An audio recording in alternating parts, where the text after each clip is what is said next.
Alors aujourd'hui, j'ai le plaisir de recevoir en entrevue Lorraine Savoie. C'est une professeure qui était rattachée et qui maintenant encore est rattachée à l'UQO et qui a travaillé pendant 35 ans à l'Université du Québec en Outaouais dans le domaine de l'éducation. Et Lorraine a particulièrement développé la recherche-action et la recherche qualitative. Ses thèmes de recherche sont les caractéristiques de l'apprentissage, les conditions d'apprentissage, le développement professionnel auprès de tous les personnels de l'enseignement, les directions d'école, les enseignants, les conseillers pédagogiques. Et je pense que c'est une belle expertise dont elle va nous faire part aujourd'hui. Bonsoir, bonjour Lorraine. Bonjour Colette. Bonjour Colette. Alors, j'aimerais ça, Lorraine, qu'au tout début, tu commences à nous dire comment tu t'es intéressée à la recherche qualitative. Comment tu es venue à ça à partir de tes études, probablement aux États-Unis. Absolument. Donc, il y a des choses que tu avais fait là, Absolument. il y a des connaissances que tu avais fait moi là. j'ai fait j'ai fait ma maîtrise aux États-Unis et j'étais en technologie éducative. Et en technologie éducative, en fait, ce qu'on pratiquait, c'était de la recherche-développement. Donc, pour moi, quand j'ai commencé mon doctorat quelques années plus tard, je connaissais, je veux dire, j'arrivais au campus avec sur le campus avec une vision de la recherche très limitée. C'était soit de la recherche-développement, soit une recherche traditionnelle, expérimentale, faire des questionnaires, envoyer des questionnaires, traiter les données, tout ça. Et sur le campus, j'étais là entre les années 81 et 83, en résidence, 2 ans, sur un campus américain. Et là, c'était la découverte. Il y avait une richesse, je découvrais la richesse méthodologique. Et je dois dire que sur ce campus-là, j'étais à Bloomington, en Indiana, et Egan Guba travaillait là, était professeur là sur le campus. Malheureusement, l'année où j'ai pris mes cours de méthodologie, il était en sabbatique. Mais son esprit, je veux dire, il faisait partie d'un département qui épousait des idées similaires. Alors, j'ai eu des cours, en fait, j'ai fait des cours de méthodologie de la recherche qualitative avec des professeurs fantastiques. Donc, en sociologie, William Corsero, qui était extraordinaire, avec un anthropologue dont j'oublie le nom, mais qui parlait de ses terrains, qui parlait de... on avait beaucoup de cours de méthodologie. En fait, j'ai fait 4 cours de méthodologie. Parce que les doctorats américains à l'époque, je ne sais pas si c'est encore comme ça, mais c'était des programmes de 90 crédits, mais 30 crédits pour la thèse. Donc, on avait 60 crédits de cours à prendre. Et c'est ça, j'ai fait 4 cours de méthodologie, 2 en qualitatif, 2 en quantitatif. Donc, quand je suis revenue au Québec, je veux dire, moi, j'avais découvert quelque chose, là, et je parlais à mes collègues, écoutez, il faut enseigner ça, il faut l'introduire dans nos programmes. Et aussi, au Québec, il y avait un intérêt, ça commençait l'intérêt, il y avait quelques communautés d'esprit autour de la recherche qualitative. Et je ne me rappelle plus à quelle occasion, j'avais rencontré Yves Poisson. Et Yves m'avait invité à faire partie, à aller à la réunion, la première réunion où on a discuté de la création pour une association pour la recherche qualitative. Et je veux dire, professionnellement, puis toi aussi, je veux dire, on fait partie de la même génération, on s'est connus là.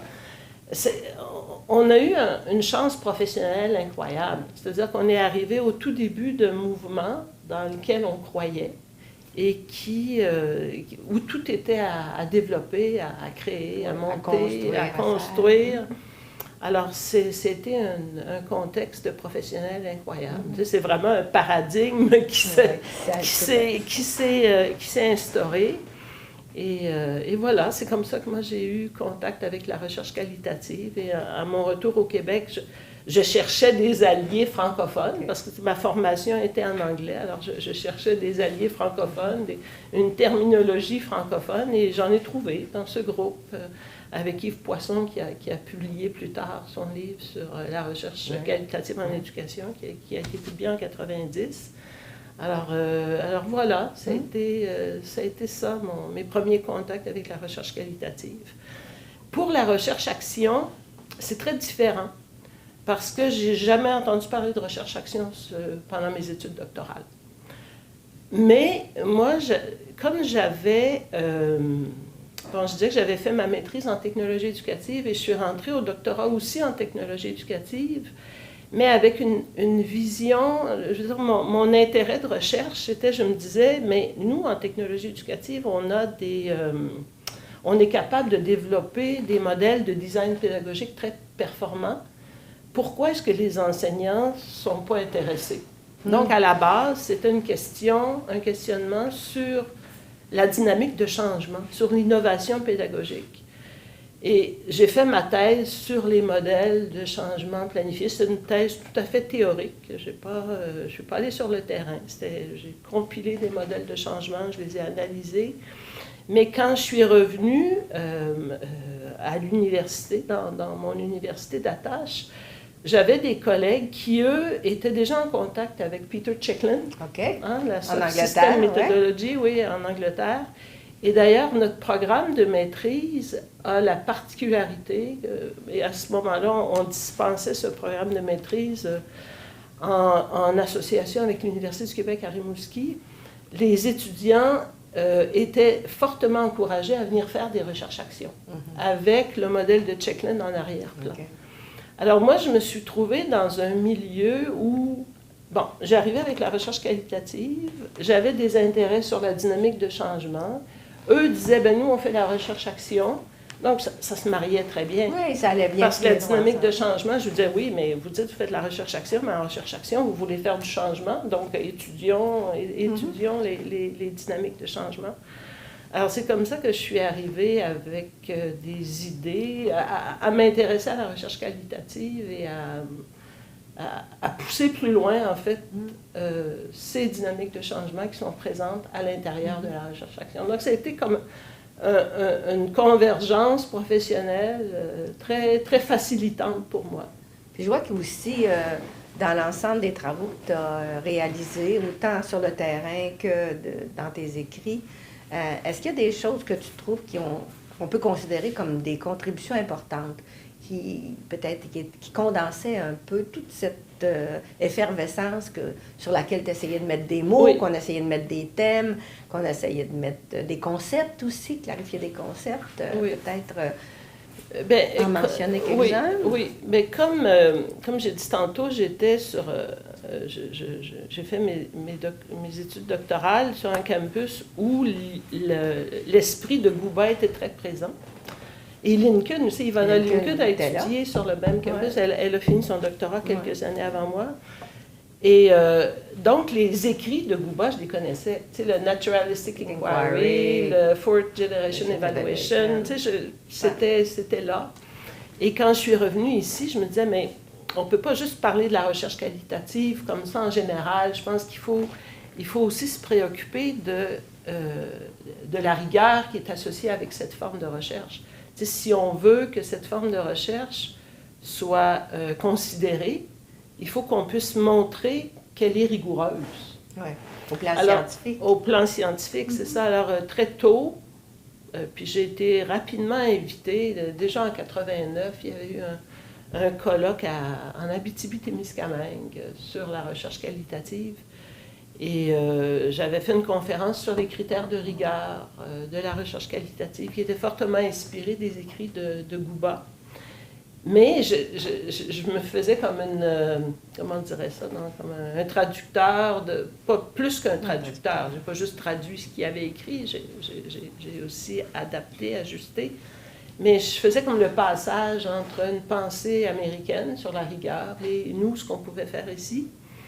Et de là, j'ai été invitée au doctorat en éducation dans les cours de méthodologie pour parler de la recherche qualitative. Donc, la boule de neige a grossi. Donc, j'ai été fortement encouragée à écrire sur la recherche qualitative, mais surtout sur la rigueur en recherche qualitative. Et ce que j'aime dire aussi, c'est que j'aimais pas, venant d'un champ de technologie éducative qui est un domaine très appliqué, j'aimais toujours appliquer aussi ce que je disais. Je ne voulais pas rester juste à un niveau théorique. Alors, ce que je faisais, c'est qu'à partir des recherches que je faisais, j'illustrais. En fait. Donc, j'ai essayé de faire des écrits qui combinaient toujours cette dimension théorique et la dimension pratique. La même chose en recherche-action.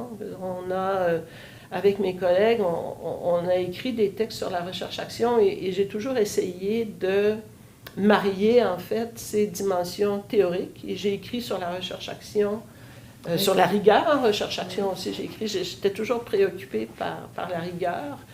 Mais cette rigueur illustrée par des résultats de recherche, par des comportements de chercheurs dans des milieux.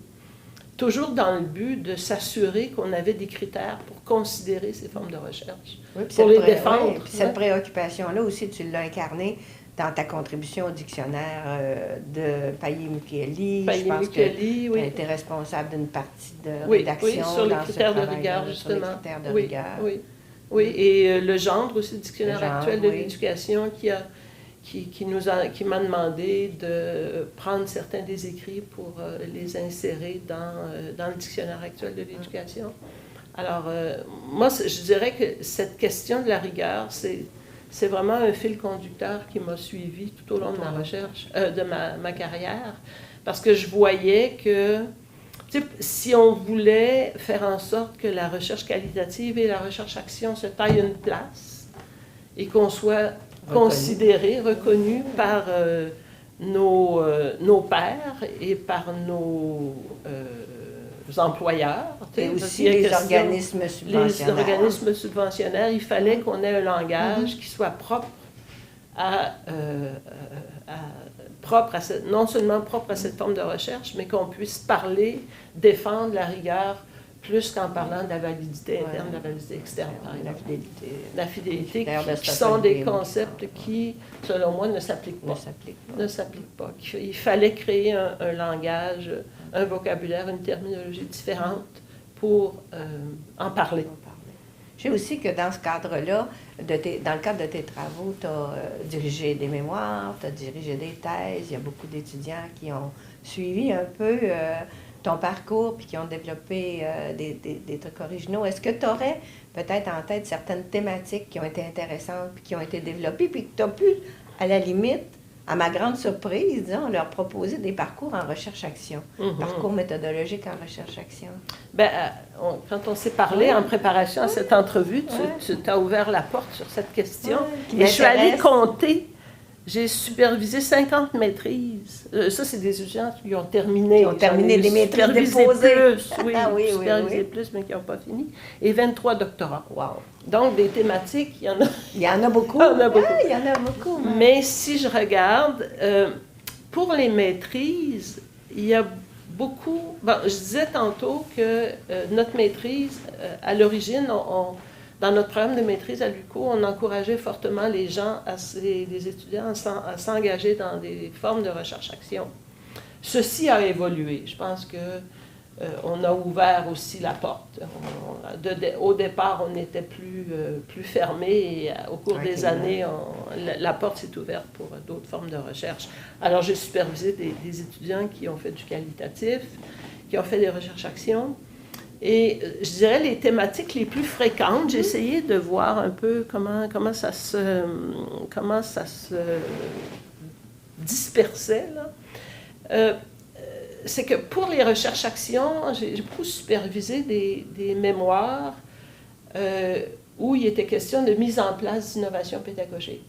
L'enseignante dans sa classe qui veut travailler avec ses collègues pour mettre en place telle ou telle innovation, que ce soit au niveau de l'enseignement d'une matière ou au niveau de la gestion de classe. Les thématiques étaient diversifiées. Et j'ai aussi travaillé dans les constantes, beaucoup sur l'accompagnement professionnel, parce que les gens, avec les années, tu vois, cette idée de communauté d'apprentissage, ça fait plusieurs années que c'est présent dans les discours, et surtout avec la réforme de 2000, du milieu scolaire, où on voulait que les gens travaillent en projet, où on amenait les gens à repenser leurs pratiques pédagogiques. Alors, j'ai beaucoup travaillé sur l'accompagnement au développement professionnel d'enseignants ou de conseillers pédagogiques ou de directeurs d'école. Pour le doctorat, ça se disperse un peu d'une façon différente. parce que, bon, il n'y avait pas d'obligation il y avait pas, l'accent n'était pas mis surtout sur la recherche-action au point de départ. Donc, les gens arrivaient au doctorat déjà avec des problématiques qui étaient relativement bien, je dirais pas ficelées, mais déjà circonscrites d'une certaine façon. Mais j'ai supervisé des recherches-actions au doctorat aussi, dont une qui a mis en place un programme de formation pour des bénévoles dans un milieu particulier, mais elle l'a fait en utilisant la recherche-action, donc en travaillant avec les bénévoles déjà présents, avec les administrateurs de cet organisme-là, pour essayer de mettre en place un programme de formation pour accueillir les nouveaux bénévoles et leur donner des outils pour mieux aider l'organisation comme telle. J'ai travaillé aussi en recherche-action, je veux dire, au niveau du doctorat, des étudiants qui, une en particulier, je pense à elle parce que c'est parmi les plus récents. Quand je travaillais en communauté d'apprentissage, on avait mis au point une notion qui s'appelait le projet professionnel d'intervention. Parce qu'on se disait, les gens vont accepter de revoir leur pratique professionnelle dans la mesure où ils ont un but, hein, qui visent un but quelconque. Donc, c'est proche de la recherche-action, cette logique de recherche-action. Et avec cette étudiante-là, elle a réutilisé cette notion de ce qu'on appelle le PPI, le projet professionnel d'intervention, avec des directeurs d'école. Donc, comment, avec des directeurs d'école, on peut travailler en communauté d'apprentissage et les suivre sur un parcours de développement professionnel. Parce qu'en fait, la recherche-action, et c'est ça, à la fin de ma carrière, je veux dire, je travaillais beaucoup en convergence, parce que recherche-action, développement professionnel, par les communautés d'apprentissage, ça se tient. Il y a quelque chose... oui. C'est une méthodologie qui est très appropriée. Absolument. Comme ça, l'ensemble des dispositifs qui sont en usage sont très performants. Oui, mais il y a des pièges aussi. Je veux dire, quand je travaillais avec des étudiants, surtout ceux qui voulaient faire de la recherche-action, il y a des conditions auxquelles avec lesquelles, comment je pourrais dire, il y a des contextes qu'il fallait clarifier avec les étudiants. C'est-à-dire, pour s'engager dans une recherche-action quand on est étudiant en maîtrise ou au doctorat, on ne se lance pas n'importe comment. Parce que il faut être sûr qu'on a et là, c'était la pensée de Checklin qui revenait. Est-ce qu'on est propriétaire du problème? Oui, c'est ça. Est-ce que je suis bien... Qui est propriétaire du système? Bien, c'est ça. Est-ce que je peux travailler à changer ceci si j'ai aucun droit de propriété? Je vais te conter une anecdote. Moi, c'est l'anecdote la plus savoureuse. C'est une étudiante elle a commencé sa maîtrise en disant, moi, je veux faire ma maîtrise, je veux faire une recherche-action. Je trouve que les familles sont éclatées et souvent les enfants, les parents n'ont pas accès aux grands-parents. Donc, elle, ce qu'elle voulait faire, c'est qu'elle voulait travailler avec des enseignantes pour intéresser les enseignantes finalement à ce que des grands-parents qui étaient disponibles puissent venir intervenir, puissent venir donner un appui aux enseignants, conter des histoires, ou je ne sais pas quoi. Mais elle a eu une claque, cette fille-là, parce que les enseignants, dans mon vocabulaire, elle n'était pas propriétaire du problème, elle était extérieure au système, elle s'en allait dire aux enseignants, vous avez besoin d'aide, puis voici la solution que je vous propose. Pour du monde qu'on ne sait pas s'ils vont être intéressés. Les grands-parents n'étaient pas intéressés, ils ont dit, mais qu'est-ce que je vais aller faire dans une école? Puis les enseignants ont dit, mais qui a dit qu'on avait besoin de cette aide-là? Tout à fait. Alors ça, c'est un bon exemple d'une recherche-action qui commence mal, parce qu'elle n'était pas qui ne s'est jamais fait. Elle l'a fait d'une autre façon, mais tel qu'initialement prévu. Et c'était les critères de Checklin. Exact. Est-ce que c'est désirable? Et est-ce que c'est faisable? Est-ce que c'est faisable? Est-ce que tu es propriétaire du problème? Non. Elle répondait non, elle cochait non à tout. Alors, oui, ça allait. C'était... Je m'aperçois, avec tout ce que tu décris, ton expérience, puis celle que tu as vue tes étudiantes traverser, mettons, en termes de parcours professionnel. Il y a des qualités spéciales qui sont requises pour faire peut-être pas tant de la recherche qualitative, il y a peut-être une façon de penser, oui, en recherche qualitative, mais en recherche-action, il y a des qualités plus personnelles qu'il faut. Comment tu verrais ça? Moi, j'aurais une réponse pour autant la recherche qualitative que la recherche-action. C'est que si un chercheur arrive sur le terrain en voulant tout contrôler, il n'est pas à sa place dans ses formes de recherche. Tu n'arrives pas avec un design qui est tout bien balancé, puis où tu vas tout contrôler les paramètres. C'est pas ça du tout.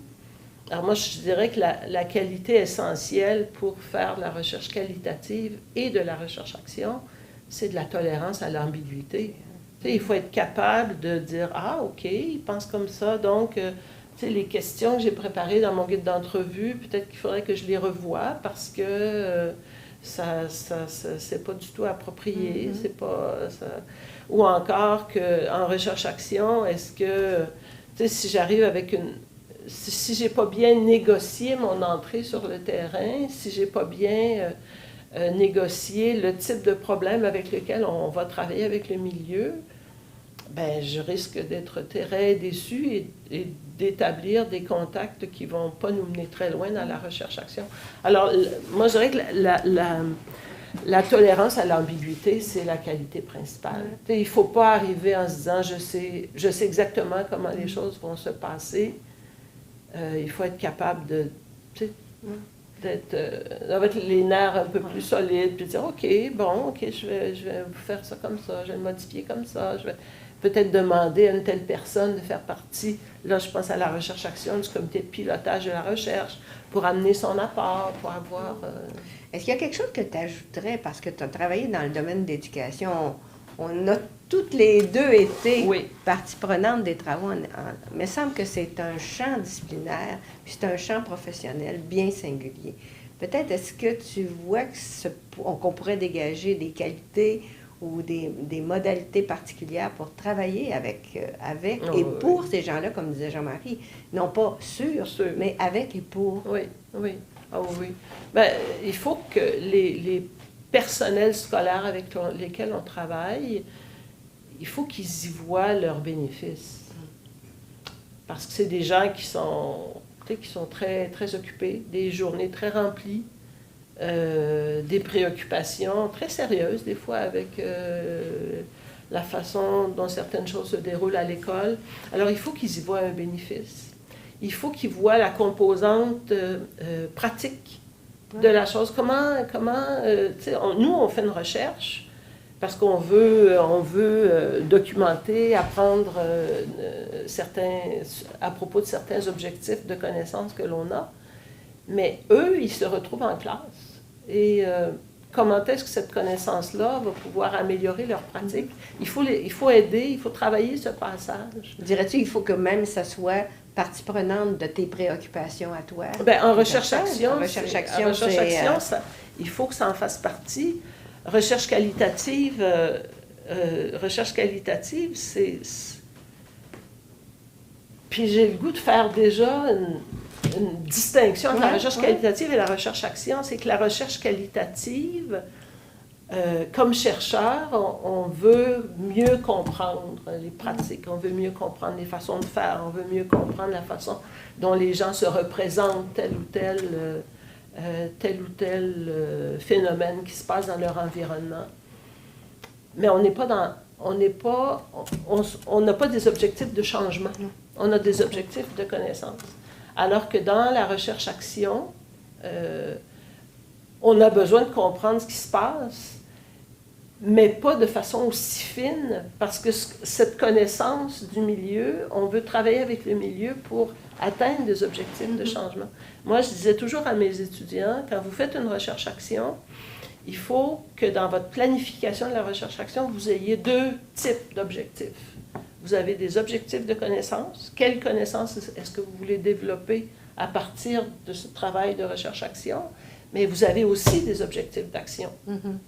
Vous voulez peut-être comprendre une dynamique de changement, une dynamique de développement professionnel qui s'est instaurée, Mais dans les objectifs d'action, un peu comme tantôt quand je parlais de l'étudiante du doctorat qui a travaillé en recherche-action pour développer un modèle de formation pour des bénévoles, elle, son objectif d'action, c'était non seulement de développer le programme de formation, mais de le mettre en œuvre. Puis de voir comment il fonctionne. De voir comment il fonctionne, alors que ses objectifs de connaissance étaient différents.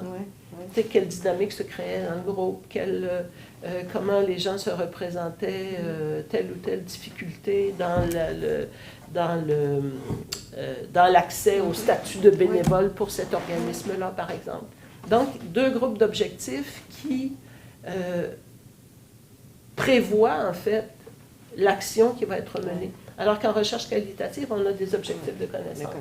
Pas nécessairement des objectifs d'action. Il reste quand même, si on revient à l'histoire de la recherche-action, ça a commencé par des travaux de Fréré en Amérique du Sud, mais c'était vraiment une visée transformatrice et émancipatrice. Tandis que le changement, c'est comme sur un continuum. Dirais-tu que le changement, c'est sûr, c'est du changement, mais c'est pas le même continuum, en tout cas, c'est pas la même place. Bien, en éducation, je veux dire, dans un contexte nord-américain, on est dans des milieux institutionnels beaucoup plus organisés, beaucoup plus structurés.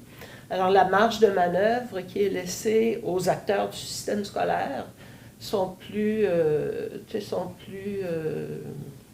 je dirais pas prédéfinis, mais ils sont plus cadrés.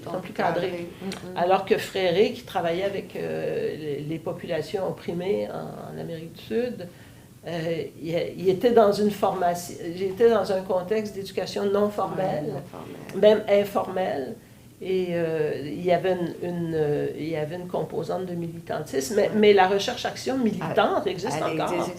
Elle existait au tout début quand tu es arrivé en 84. Les travaux de Chicoutimi, de Rimouski, fermeture des villages en Gaspésie. Exact. C'était très militant. Puis même encore, tu sais, dans les textes qu'on a lus pour le numéro de l'ARQ qui va sortir bientôt, j'ai en tête un auteur qui fait une recherche-action très, très militante avec des regroupements de logements subventionnés.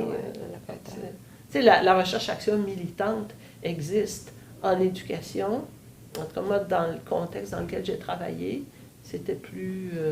C'était plus en demi-teinte. C'était plus en demi-teinte. Mais j'ai travaillé avec les équipes de Lucie Sauvé, qui est en éducation relative à l'environnement. On a travaillé dans des contextes brésiliens, boliviens, colombiens. Et là, il y avait de la recherche-action militante pour faire une place à l'éducation relative à l'environnement. Il y avait une préoccupation militantiste qui était forte. Oui. Non, la recherche-action se présente sur vraiment un continuum entre le très militant et les changements plus contextuels. Un peu à la façon de Checkland, mettons. Oui. C'est un petit peu ça. Oui. Maintenant, au terme d'une longue carrière aussi riche que la tienne, est-ce que tu as fait le tour du domaine ou tu trouves qu'il reste des questions à explorer, des défis, des enjeux pour tant la recherche-action que la recherche qualitative? Comment tu vois les 20 années qui s'en viennent, ou bien les 40 années, puisqu'on se connaît depuis 40 ans? Oui. Ben, je pense que tu diras comme moi, le contexte d'exercice de la recherche a beaucoup changé. Oui, tout à fait. Depuis le début de notre carrière à maintenant, et dans 40 ans, je ne sais pas ce qui va être, mais tout l'apport des nouvelles technologies ouvre des portes incroyables à de nouvelles façons de faire la recherche, de nouvelles façons de collecter des données, de nouvelles façons d'entrer en contact avec des terrains, de nouvelles façons d'établir des liens entre les individus. Ceci, ça veut dire que ça ouvre à de nouvelles problématiques. Il y a de nouvelles problématiques qui sont possibles, mais il y a des limites aussi. Moi, je me dis, il y a comme un gain, mais il y a comme une perte. Le gain, c'est d'ouvrir à de nouvelles problématiques. Tu sais, comme je te disais, si je veux travailler sur des groupes informels, des communautés qui ne sont pas formalisées, mais qui existent tout de même. Je te donnais l'exemple de groupes de rencontres pas de groupe de rencontre, de sites de rencontre pour des gens par exemple. des homosexuels qui cherchent l'âme sœur. Bien, ce ne sont pas des groupes formalisés, mais grâce aux nouvelles technologies, on peut y avoir accès. Par toutes sortes de façons, éthiquement correctes ou pas. C'est à débattre. C'est à débattre, mais on peut y avoir accès, sauf que ce type de recherche-là, on perd le terrain. On perd le contact avec le terrain. On perd le contact avec le terrain, personnes avec le aussi, contexte. avec les personnes aussi. Oui, parce que si c'est juste des chats, c'est par des chats que l'on interagit avec les gens. Fort bien, on peut apprendre des choses. Mais qui est derrière? Qui sont les personnes? Ce que nous permettait une large fréquentation, mettons-les, de notre terrain, une compréhension, un peu comme Deslauriers le disait, une compréhension profonde de notre terrain, d'être capable de bien, avant de signer les ententes, de bien se placer là-dedans. Oui, parce qu'un terrain, c'est important d'aller sur le terrain. Déjà, tu rentres, moi je vais prendre l'image de l'école parce que c'est celle que je connais le mieux. On rentre dans une école et on voit tout de suite, à la décoration, à l'accueil, à la façon dont les élèves se comportent, à la façon dont les enseignants se comportent. Tu as déjà des messages. Mais si c'est par un chat, on perd tout ça. Il n'y a pas ça. Il y a plus de contrôle de la part de ton interviewé. Il y a beaucoup plus de contrôle sur l'ensemble de sa mise en scène, mettons-les comme ça. Exact. Un autre défi que je vois pour les chercheurs actuels et futurs, puis je me disais, puis c'est ce que je te disais l'autre jour, si j'avais à enseigner un cours de recherche-action, de recherche qualitative maintenant, mon cours serait complètement différent. Je ne pourrais plus enseigner le même cours. Pourquoi? Parce que je trouve que, encore une fois, avec l'apport des nouvelles technologies, c'est une donnée qui est incontournable. Il faut absolument en tenir compte. Mais aussi, c'est comment on développe le sens critique par rapport à cette masse d'informations qui nous arrivent. Souvent des masses d'opinions personnelles. Des masses d'opinions personnelles. Puis moi, j'ai confiance dans la nouvelle génération d'enseignants de méthodologie, mais je trouve qu'il faut vraiment s'intéresser à comment on développe le sens critique des individus, affiner ce sens critique-là des individus. Est-ce que la donnée ou l'information que je tire d'une plateforme, je peux la considérer autant qu'une autre? Puis comment je fais le tri? Comment je fais le lien? Dans ça pose toute la question aussi de l'éthique en recherche dans cette perspective-là aussi. Si tout relève de moi, relève des autres, comment prendre en compte l'ensemble des valeurs de chacun, comment accéder à tout ça. Oui. Puis le rapport au savoir aussi. C'est un rapport au savoir qui se transforme. Je veux dire, des fois, on entend des horreurs à la radio, dans les journaux, où on met équivalent le savoir d'expérience, un savoir de quelqu'un, avec un savoir scientifique, un savoir qui a été construit à partir de critères, à partir de balises très nettes qui nous viennent d'une tradition de recherche. Est-ce que les deux, est-ce que je les mets dans la balance et qui s'équivalent exactement? Est-ce que mon opinion devient un savoir scientifique? C'est pour ça que je pense que pour les prochains, la génération ou les générations actuelles de chercheurs et de personnes qui enseignent la recherche, il faut faire attention à ce sens critique qu'il faut développer. Qu'il faut interroger. Il faut interroger. Mais cette question-là aussi soulève les enjeux dans le fond, de beaucoup des idéologies qui sont à la base, des interprétations qu'on fait. Alors qu'il faut peut-être les réintégrer maintenant qu'on a des gens qui viennent de cultures et de façons différentes de concevoir leur relation avec le monde, de la nôtre, qui est une conception nord-américaine, franchement, ou je ne sais pas comment l'appeler, là, mais maintenant on est une parmi d'autres façons de voir le monde. Et ce sont des façons qu'on a à considérer. et à négocier et à voir... Ben, tu as tout à fait raison. Puis d'ailleurs, avant que tu arrives, on en parlait avec Philippe. Je veux dire, ici, parlons pour le Québec, on a construit une certaine façon de considérer la rigueur en recherche. Mais ailleurs, cette rigueur en recherche peut être vue de façon complètement différente. Oui. Est-ce qu'elle est mauvaise? Non, elle est différente, mais il faut pouvoir la débattre. Oui. Il faut pouvoir la mettre en parallèle. Il faut pouvoir dire, ben, OK, comment vous assurez que ce savoir est un savoir rigoureux à partir de votre logique? Tout à fait. Moi, je me rappelle, je parlais avec Philippe des Brésiliens. J'ai enseigné au Brésil à la maîtrise. On avait un programme de maîtrise là-bas. Et il y avait des étudiants qui résistaient, puis je le comprends aujourd'hui, ils résistaient à notre façon de concevoir la problématique de recherche. Ils disaient, mais pourquoi il faut construire une problématique de recherche? Pourquoi on fait ça comme ça? Et pour eux, c'était... Étrange. C'était très étrange, parce qu'il n'y avait pas cette même façon de voir... de voir la recherche et comment la recherche pouvait s'incarner dans une problématique qui est un exercice d'identification rigoureux, mais pour eux, c'était pas leur logique, ça. C'était pas leur façon de faire. Okay. Alors, bon, ça ne veut pas dire qu'ils n'avaient pas raison. Parce que nous, on arrivait avec un modèle qui n'épousait pas leur façon de penser spontanée. Là. Oui. Bien, je pense que ça a fait un beau tour d'horizon de toute ton expertise, de ton expérience, ta façon que tu as eu aussi de concilier les deux ensemble. Je te remercie beaucoup, Merci, Lorraine. Colette. Merci de cette entrevue. Fort intéressant pour moi aussi. Très bien. Un retour. Un retour. Ouais.